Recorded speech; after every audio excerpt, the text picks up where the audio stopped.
So I was like, Chris, how's your pee break? How was it? And he was like, my pee break? He's like, it was good, but, I had to fart really bad and there was somebody next to me in the stall and I had to hold it. Cancel culture is a coordinated erasure. Platforms are gone, sponsors are gone, your bank account's closed. They just took it upon themselves to police everybody. Do I think he should be silenced? No. The answer to free speech is more speech. If Hollywood tried to cancel you again tomorrow, what would you say to them? I'd be like, bring it on. So Taylor, you've stood inches away from most managed people on earth. Oprah, Chris, Pratt, Kim Kardashian, Lady Gaga. But forget the press line. What's the smallest, most human thing one of them did that's actually stayed with you? Nas, don't remind me. And it's like PTSD in the best way of those times. And you're right, going right for the jugular, going right in for it. I have no idea what to expect. So I'm excited for the ride. The most human, there have been so many. I think perhaps my favorite is my Chris Pratt story. So, and you want to talk about being managed. I interviewed Chris and Zoe Saldana at the Avengers Endgame press junket, okay? You want to talk about the most micro-managed environment in Hollywood. And I was sitting in the hallway before going in to interview them. You see everyone. You see Don Cheadle. You see Robert Downey. You see, Chadwick when he was alive, like Tom Holland, everybody. And there are a million camera people, PR, their entourage, the whole thing. So what they do is they bring you into a room. It's a cold, dark room with all the producers, the whole entourage, everything, and the celebrities, in this case, Chris Pratt and Zoe Saldana. Sure enough, I was waiting my turn. As soon as I go in and us, Chris leaves to take a restroom break. So he comes back in and the cameras start rolling. And again, there are maybe, I don't even remember, I probably suppressed it in my memory, but maybe like 5 to 10 other people in the room, including their own, like I said, their own people and handlers and managers. So the camera starts and, talk about boring interview. Most people, oh, Endgame, oh, Avengers, are you excited? What's it like? Blah, blah, boring. So I was like, Chris, how's your pee break? How was it? I was like, we just shook hands. So I'm assuming like you're good and, you wash your hands. And he was like, my pee break? He's like, it was good, but, I had to fart really bad and there was somebody next to me in the stall and I had to hold it. And here's Zoe Saldana. She's like, I hate when that happens. Like, so it's just, here we go, the big Marvel, studio press run. And Chris Pratt is talking about moments prior having to fart and holding it in because there was someone next to him in the stall in the bathroom. And But that's brilliant because it brings out the human element, right? Like, yes, celebrities are these perfect people who are portrayed in the media. That's like, we can't do anything wrong. We need to be perfect. And there you are, like strolling across the red carpet, bringing this out, out of people. So like, what made you position it like that? You obviously worked your way through with a 360 cam or GoPro, whatever it is that you use. So you changed the game from that perspective. But what made you take those first steps anyway? What's funny, Anas? I had such a turn of trajectory and events. Funny enough, I went out to Hollywood with dreams of being the complete opposite, like the very boring, stiff, polished, vanilla Ryan Seacrest, Juliana, that whole thing. Like even before Uber was a thing. I remember my first trip out to Hollywood. I took a taxi to the E headquarters and just sat outside. I was like, that's my dream, So I actually became a red carpet reporter through another crazy story that may come up in this lovely program, cancel culture before it's time. And I was on a slide. Yep. What's that? We're going to go through that. We're going to hit some points for that as well. If you know, Anas. And I was already reporting for huge outlets, Us Weekly, New York Magazine. But sure enough, I went out and I just was like, this is boring. Nobody cares. Why do I care about, so-and-so's outfit for this role or working with Steven Spielberg for the third time? No shade, I love Steven Spielberg, but it's like, who cares, right? We want to get to what's real, what's actually interesting, what we're actually talking about. So I was a bit of a ball buster and a rule breaker. And so basically while I was on assignments for these big outlets as a freelancer, I took the access and I interviewed all the stars on a selfie stick. So it was literally just me. Everyone had their polished camera crew and I had the audacity to get in like, Michael Douglas, Danny DeVito, like get in their face with a selfie stick and they just became my best friend. It completely disarmed them. And, it was sort of blessing ahead of its time, because at the time it was really unorthodox and against the grain. Like they're you want to talk about their handlers, they're so managed. They were like, what is this? Because it's unfamiliar. Unbeknownst to me, it would sort of be like TikTok before TikTok, right? Like that's sort of raw, in your face, authentic. And I just was doing what I felt was right and true. I was like, all the other shit is boring. Who cares? I don't know if I can curse on here, but I was like, let's get to who they actually are. And, the quote celebrities are like us. I was a little more naive then, but that it was sort of capturing the essence of that. Yeah, I mean, all of that was going well. Like you took the first step forward, and then came Chrissy Teigen, right? So your article pulled, your job on the line. Like, what was going through your mind? Like, was that fear? Because that led to an interesting next few steps. Yeah. But tell me about that. My oh my, talk about not seeing what would ultimately come. Yes, when I first went out to LA, I at the time was a writer for VH1 in New York City. And I said to my boss, I want to go to LA. So basically, roll with or roll out. He's like, all right, we'll send you to LA. I had just moved there. I had like a friend, if that, no family out there, no nothing. And I had penned an op-ed calling Chrissy Teigen a Twitter hypocrite, cyberbully, because I witnessed her claiming she was getting bullied, but ruthlessly, just viciously attacking people. And it just felt hypocritical. It's like, okay, it's like you're fueling the fire of the thing you're claiming to be a victim of. Like what's the deal?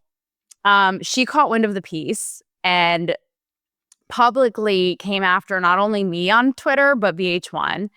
The rumor has it that she actually called VH1 to have me fired. So they suspended me. And I stood by the piece. I was like, I wrote it for a reason. I said what I said, basically. And I quit.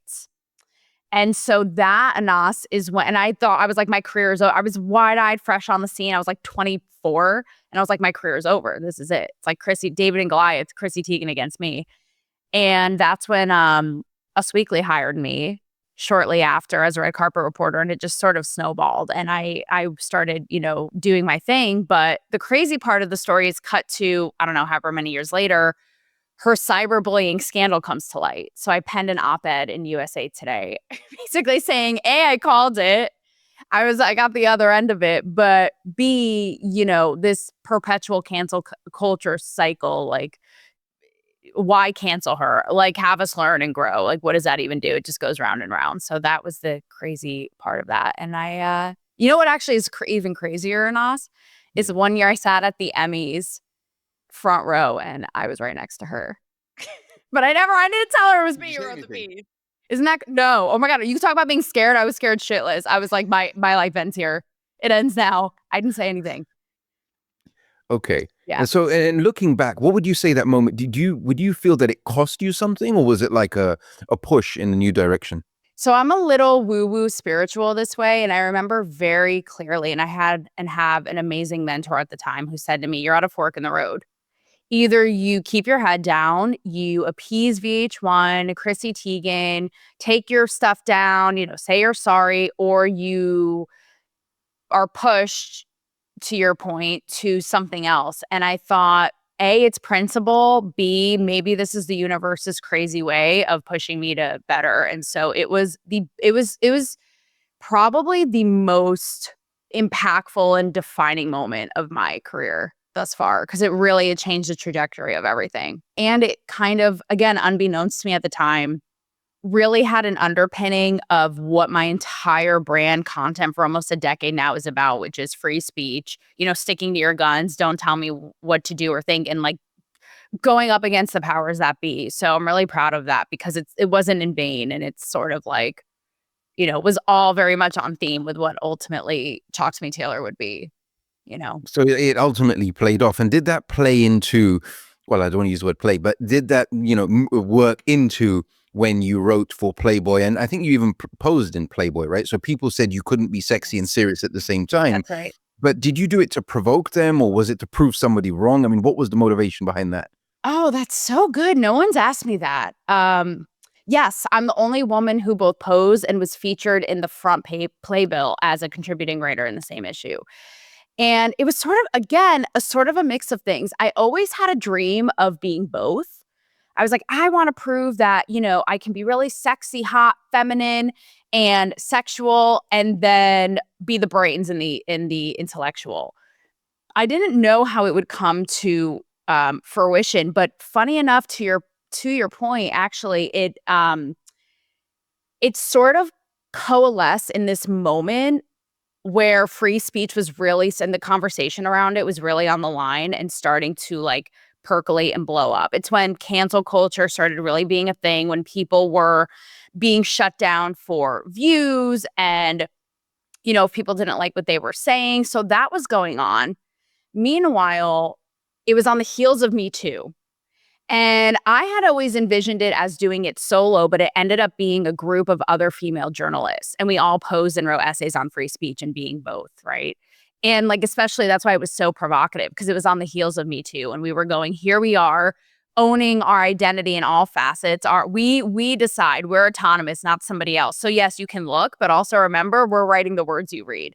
And so between always having that dream, but never seeing how it would materialize, the cancel culture and the Me Too, it all sort of came into this moment when it was just all going down. And then it ended up, sure enough, in the 65th anniversary issue dedicated to free speech and free expression. Like, you cannot make that up. So again, some of it was conscious, but some of it was like, you can't even write that, no pun intended. It was just a kind of a series of events. So And when that issue hit, what feeling ran through you? What was going through your mind? Because it was the first time you were doing something like this, right? Mhm. So you were doing it for a multitude of reasons why cancel culture was hitting, and we'll get to that in a second. But what was the thoughts in your mind just before that issue dropped? So vindicating. And I was on cloud nine. I could have gotten hit by a bus and I wouldn't have even have felt it. I would have been like, this is the best ever. It was just so fulfilling, gratifying, really with purpose and really bringing it to life. Again, it was always something that was in my head, but to see it come to life. And of course, you always with anything, you have hopes that it would be viral or this or that, because what other publication would ever show their own female writers nude? And like, it's right, because it plays into the very thing I'm talking about, which is like, you can't be both. So of course there was a part of me that hoped, maybe it'll, be that thing. But then there was another part of me that was like, in and of itself, it's such an accomplishment, a milestone, the message it's sending, that I don't care if one person sees it or a million people see it. It was so um just amazing. I've What got it a question on represents. that. And before we move on to cancel culture, because I think that's a big thing. I mean, do you have kids? Not yet. How would you feel if they saw it? I would be, no one's asked me this enough. I love it. I would be so proud. And it's also very artful. It's not like spread eagle. It's like very, very artful and tasteful. It has like a vintage vibe and kind of like a journalist office vibe to the actual spread. So it's very beautiful. It's very much like artwork. And of course, I'm not going to be like, when they're 5, being like, here's your mom. And, No, that's but not what I meant. later. But there must be thoughts, going through your mind, or you must have thought about that when you're doing it. So funny. But I just tried to flip the coin on its head, because you came from a perspective of 1 to millions of people seeing it, and I thought, well, what if Yeah, somebody, your kids, or people that care for you or that are sure. around you, how do you Sure. feel about the base element of taking a Sure. step into a role like that? So Sure. Absolutely. I did think about, the kids thing, and I was like, again, I would be so proud, especially because like what it represents, and, freedom and autonomy. But more immediately, I was thinking about family, my parents, and it's been, I'll be honest, even up until as of late, like even last night in the debut episode I did of Talk to Me Taylor on the new network I signed with, transparency has been a journey for me, because I don't want to be a fraud, right? My whole thing is like, be what you're about, be about it. Like calling out the lies, calling out the facade, calling out the BS.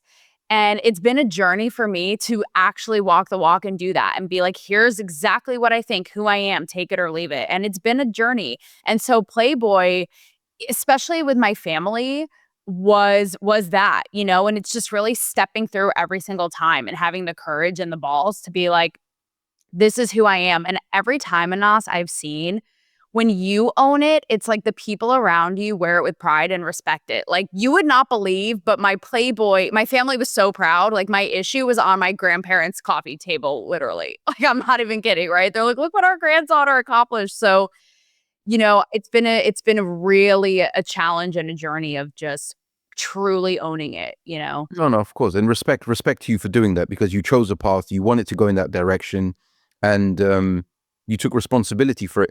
And coming on to cancel culture, you've called it trash, but crimes belong to the courts. That's the accountability, right? Cancel culture is different because it's a coordinated erasure. And that's what we've been seeing in the industry a lot. So one day you're online, the next day your platforms are gone, your sponsors are gone, your bank account's closed. If you look at also what's happened to, large players in the space like Russell Brand, Kate, different cases with the same treatment, it wipes people out, and the people that survive obviously have strong audiences. But why is it so coordinated? Who decides what get erased, who stays and who doesn't? What's wrong in the industry? Oh man, it is. I've grappled with this a lot, and it is so deep-seated. The crazy thing is, there has been almost this role reversal and flip of the switch when it comes to the morality police. Conservatives are still, at least here in the US, are still like holier than thou morality police, stick up their butt, everything is taboo and not okay. But there seems to have been a very bizarre turn of the tide where that actually was coming from the left. And when I say the left, Anas, and I know because I was in it and I was in the media machine, it is so, like I said, deep rooted. It is these outlets, down to the editors, down to the writers, down to the organizations and institutions. I'm talking, if you want to talk specifically Hollywood, the studios, the PR, the marketing, the award shows, and when you think about it, it's also incestual. They're all in bed, no pun intended, with one another, the representation, the manager. So it became this thing where the left superseded and kind of monopolized the narrative. And it permeated through everything. It was politically, it was, again, Hollywood, corporations, just everywhere. And it became this thing, and I saw it firsthand, even with minuscule examples, Anas, of editors changing my position on a story or wording or a headline to fit that narrative. And it became this thing of, here is what's right and here is what's wrong. Example, all men are bad, all women are victims. Just one example, right? And I don't know. It's like they just took it upon themselves. You talk about the Russell Brands, the Andrew Tates. I could not despise Andrew Tate more. There are some things that I agree with him on, but for the most part, I'm like, literally, who gave you permission? Do I think he should be silenced and shut down? No. The answer to free speech is more speech, right? So, it's sad. They just kind of, these big institutions just took it upon themselves to police everybody. And I think we're finally seeing the backlash of that now, but it goes really deep. And that's the point, because the UK is going through its own issues, which I'm sure. Oh, I know. I feel for you. Yes. In terms of free speech, people are being locked up for Facebook posts. People are oh my God, getting police at their doorstep for saying things that hurts other people's feelings. I don't know what's happening, to be honest with you, but it's definitely a space to watch. And you touched on a very good point. Regardless of whether you agree with the people or not, I don't agree with everybody every time, right? I pick and choose what relates with my morals and values. But even if I disagree, that doesn't mean they should be locked up unless they're, breaking the law, right? As long as they're within the law, you shouldn't get locked up for hurting someone's feelings. But you also mentioned men are being feminized out of existence. There is a reversal of the roles. Do you think that they're being punished for that, or is that an illusion the media just keeps selling people? I've seen it in my real life. That's the thing, Anas. Here's the thing. I feel mixed about this because I understand why men are lost in the sauce, because what else are they expected to feel when all they've been drilled into their heads, and the messaging is toxic masculinity, patriarchy, men are bad, men are bad. It's like, well, shit, I'm sorry for breathing. Like, what did I do? I didn't even know I had a part in this, right? So I completely understand that. And I've seen it, Anas, in my day-to-day life where men don't even know how to navigate. Literally, they'll be like, see me struggling in the gym, and you can see them being like, wait, feminism, should I help her with the weights? Should I not? Should I open the door? Should I not? Like, should I compliment her on her dress? I had a guy on the red carpet say to me, literally, Ken, I just want to tell you, like, you look really nice. I don't want to be like a creep, but your dress is really pretty. And I was like, that is so sad. Like, the guy can't even compliment me, without feeling bad. On the other end of it, though, I do feel like, with all of that said, that men do need to kind of step up, like really own those masculinity roles. Like, I am all about men and women being innately what makes them them. And so just like responsibility, taking charge, um, you know, protection, strength, all these key factors. It's like, at the same time, like, open the door. Just open the door.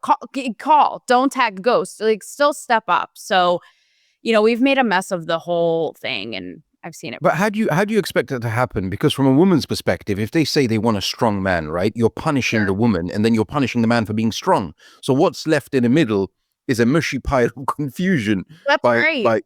By what's left of it. And social media is peddling the other side of it. Like, you don't have to be, you don't have to agree with Tate, but you can take away some of the principles. Like, yeah, look after your family, provide if something's wrong, help, go to the gym, try to fix yourself first so you could then be a man. It doesn't mean you have to take everything that's said in a satire or another way. I agree. And then take it to heart and use that to attack the person for actually speaking to disenfranchised men who, when you look at it and all they spend time, all day scrolling on social media, who are the role models? You've got guys dancing TikTok dances. You've got people who are in leadership positions of the country who can't even run a country. They come across as, weak 100. and lapdogs to other countries. So, where is the solution, for this problem? Anas, and you're exactly right. I mean, Joe Biden here in the US was a perfect example. That was like participation trophy at its finest. Literally propped up and given the highest honor, arguably, in the world for literally doing what? For being brain dead. And it's like, that's a man. That's a strong, assertive roll in your face. But it's like, you're exactly right. It starts from the head down. And I always think, and I agree with you completely about Andrew Tate, and even to remedy something like that, right? I always say, just, I don't know how exactly, but reinstating and giving voice to really positive, strong male role models. Like men who, I love it when I see it, and I wish guys like this had bigger followings. And again, because we've shit on men so much, it's no wonder and Andrew Tate is worshipped. It's like the extremes. But I love when I see men who are like, I'm a strong guy. Like, I'm an alpha. Don't fuck with me. But also, like, this is my queen and I respect women and she is the shit. Like, that to me is what we just need to see more of, and more of this, like, even in politics, right? Like, this whiny nonsense I just talked about it on my show with Gavin Newsom, this, that. It's like, how about have a message? Again, be assertive, be strong, be a man. Like, what is this whiny baby brat bullshit? And I think you're exactly right. It really starts from, these high profile, people of influence who matter. But even if you look at, let's remove any celebrity figures. Let's even remove Tate from the equation, right? Okay. If you look back 100 years ago, you had chivalry. You had men respecting women. Do you understand? Yes. There was, women were still working. Women were still doing everything that a modern day woman does today, right? Or mostly so anyway. But at least there was a family structure. More people were having kids. More people were happy. In terms of now, where people are glued to their phones, listening to all different types of messages that is being composed and pushed from somewhere. But, opening a door just 30 years ago was considered a noble thing to do. What is changing in our society? Why are they trying to feminize Because I'm asking you a question which I ask when I watch these things. I'm like, why is it bad? I mean, Gillette tried to do it and it backfired. Budweiser tried to do it and it backfired. So why are they trying to push these narratives that the majority of people don't live their life like that, right? It's like they're trying to impose a certain narrative on people's lives. 100%. Is it just me or have you felt that as well? 100%. And I think they're starting to see the backlash. You know, we're seeing companies like American Eagle sticking to their guns, being like, we're not going to back down from this. Again, it's what I was even witnessing in Hollywood. It's sort of this virtue signaling gone too far. And it's like, for what? First of all, you're talking to a really niche group of people. You're losing your money. You're losing your base. How far does this go? And it's kind of brings us to the beginning. It's sort of this righteous, like, this is the right thing to do. And we're going to make everybody happy. See, we're on our high horse and this is the way to be. And, you know, it's got to stop. And I think it's slowly starting to, again, with the companies like American Eagle not backing down. But I think in this case, when it comes to men and women, I think they're trying to appease. So they're trying to appease like really unhinged feminists, trans community, when you talk about the feminization of men. And again, it's like really strong women like myself. We're like, we didn't ask for this. We want strong men. We love strong men. Like, we did not ask. It's like feminism gone too far. And I'll tell you this, Anas, because you're like, where does it come from? Why is this happening? Even in the workplace and media, I enjoy working with men so much more than I have with women. And I'm a girl's girl. I love women. But the reason is it's this feminism gone too far. It's like these women have an axe to grind with men. And so they try to act and be like men, and they're more of dicks than men. They're like passive aggressive. It's so bizarre. It's like, okay, so you're trying to one up men by being like them, but worse. Like, you've lost the plot. And then to your point about just how different even 30 years ago, I think that there's an overall, I mean, this is nothing revolutionary, right? But there's like a softening happening with our culture, and it's men and women. And I always wonder this. It's like, these guys are so soft. It's like, who can change a tire? Who at like the most mild inconvenience? And I look at even like generations before us, even I have a 92-year-old grandfather. This man and us, this is what I'm talking about. I thought about it watching him because I was just with him. I was like, a Gen Zer could never. He literally had a heart surgery, was in the hospital one thing after the next, had COVID, okay? Literally never complained once. They don't complain. Like, you notice that? The older generations of men, they don't complain now. And it's women too. It's like I said, the most mild inconvenience. So there's also something about just going so soft and babied. And I don't know if that's a function of parenting, technology, but it's just all around gone soft. You know what it is? I could easily blame to a certain extent technology and the narrative, because when I grew up, there were no iPhones, right? Yeah. We used to go out, Right. kick a football, play with sticks, stones, socialize with people, look out for danger around us.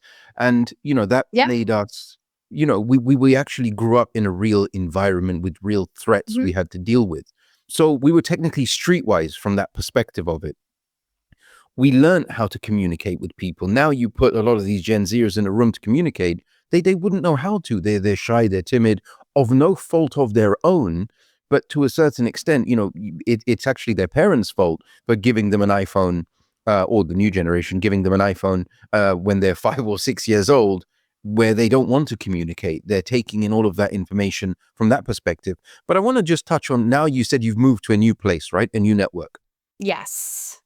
Yes. I don't know if you can see it in here, my little box here, but it is the Gokhshtein News Network, GNN, run by David Gokhshtein, yeah, who's a big crypto influencer and looking to disrupt what is the current state of the media landscape that needs some shaking up, I think. Of course. And is there any, can you be yourself? Are you worried about censorship, cancellation?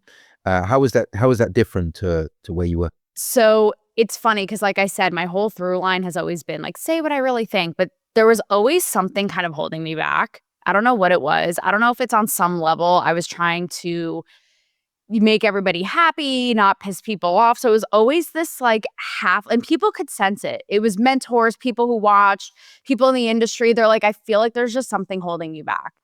And I did the premiere show last night on David's network, and he and I had talked prior, and he was like, Taylor, literally, I do not give a single fuck. Like, be your absolute self. The more you, the better. Truly, like, do it. He's like, I don't care. We talked about it yesterday. He's like, I do not care. He's like, I will do one from the shower. Like, this is what I want. This is what all these other networks and companies aren't doing. And so I don't know what it was, but last night I just was like, last night was the premiere episode on the network. And, you know, again, my show is 5 years old. I've been doing the Talk to Me Taylor selfie stick interviews for, you know, almost a decade, 9 years. Something about yesterday, I just was like, I literally have nothing to lose. What do I care? And it just came out. And hopefully that's here to say, and got, I think, good feedback so far. I know David was happy. So it's a testament to him, because he's like, truly, like, be you. He's like, I wanted to feel so, like I'm talking to you in day-to-day life. So real and like natural. And what do you want to achieve with that? Like, it's obviously a new media network, which is pushing in the direction of solving the problems that legacy media, how I call them now, have created for everybody. And that's why you see the rise of YouTube and PBD and Valuetainment and all of these other external media companies. So, you know, what is he looking to achieve in that? And how far is it? Is it going to be a network that broadcasts multiple different people, or are they going to have shows and their own? That's a really good question. And also, I really respect what David is doing, because I gotta say, even the networks that seem, quote, unfiltered, the bar stools, the this, the that, I'll be honest, I feel like none of them are really doing it. And I think what David is setting out to do is to truly be that, like, do not give a fuck. Like, this is what we think.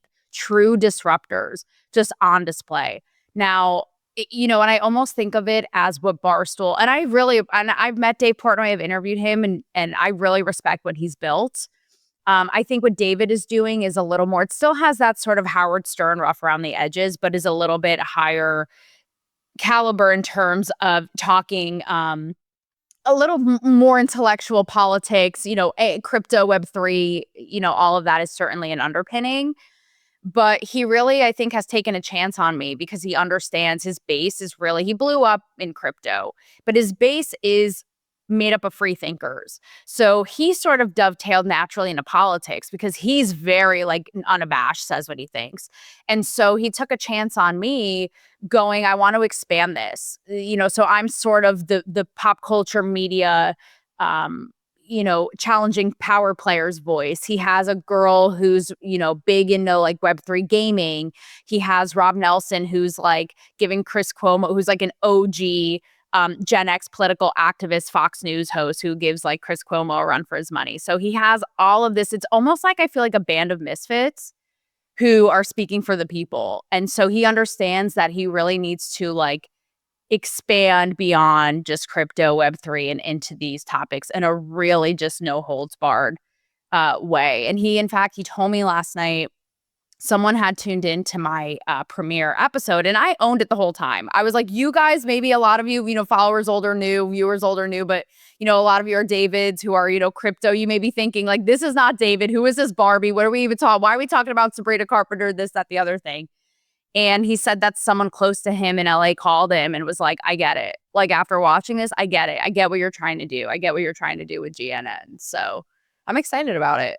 No, definitely. And anybody involved in like Web3, crypto, they've had a vision if they become successful in that. I mean, my background is I used to mine Bitcoin in 2010, 2011, and then kept up to space all the way through until today.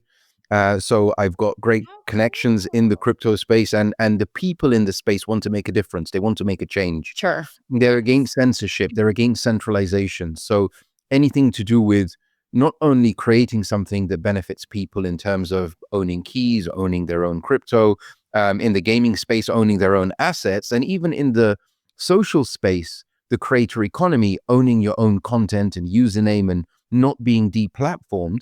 And that's what a lot of these platforms are pushing nowadays, but also, you know, creating a vision to bring people on board like yourself to champion that at the same time. So that's actually a great thing that's going on. And you were live streaming. You're an OG. I'm impressed. Hey, if you need, you know, a vault for your seed phrase, it's safe with me. I won't. Thanks for the offer. Oh dear. But no, you're exactly right. And I think it's what it represents, right? And David knows this and his following knows this. I'm not a you. I'm not a David. I'm not in the weeds of minute by minute following the market, but I understand I've interviewed some of the biggest crypto influencers and Web3 tech titans, and I understand the bigger picture of what it means for the new wave, for communication technology. Hopefully true sovereignty, right? And decentralization. But, we shall see. But so that's why I'm on the wave and I'm on board. No, exactly. And I want to ask you, if Hollywood tried to cancel you again tomorrow, what would you say to them if you were standing on the stage and the whole of Hollywood was sitting in an audience in front of you? I would be like, I did something right. I feel like that's how you know. That's how you know you did something right. Because it worked out well the first time. So I'd be like, bring it on. It's got to be even bigger and better this time. Amazing. And if you were to give like a final 30-second speech to the world, what would it be? Honestly, everybody, who cares? Everything as we know it is about to change. I don't mean to seem tinfoil hat, tinfoil titty. This new wave, and Anas and I are talking about with Web3, AI, everything as you know it is going to change. Identity, how you communicate, how you see the world, how you absorb information, how you interact your day-to-day life. We are at a threshold. We are at a pivotal moment right now. So just go for it. Like, say what you think, be who you are. It's all about to get thrown to the wind anyway. So who cares? Just literally go for it. We've had enough of the lies, of people faking, of the facades and being something they're not. Just go for it. I truly see it changing, and you're definitely right. And, commendable to you. You're part of that. Your team is part of that. So I want to thank you. I know we're out of time now, but I want to thank you for jumping on the show. And this is one of many that's going to come. Thank you. I've done this for a long time, and I've been interviewed a lot, and this is definitely up there. I had no idea what to expect. Your questions were on point. Your research was on point, and definitely one of the best. Definitely memorable. And anytime. Thank you. Anytime. Thank you for. I appreciate that. I appreciate that wholeheartedly. I try to stay away from the vanilla interviews to actually make it seem like a conversation that people can actually benefit from, especially the audience who are watching. So thank you. Thank you for coming up. And that means a lot. My pleasure. Anytime.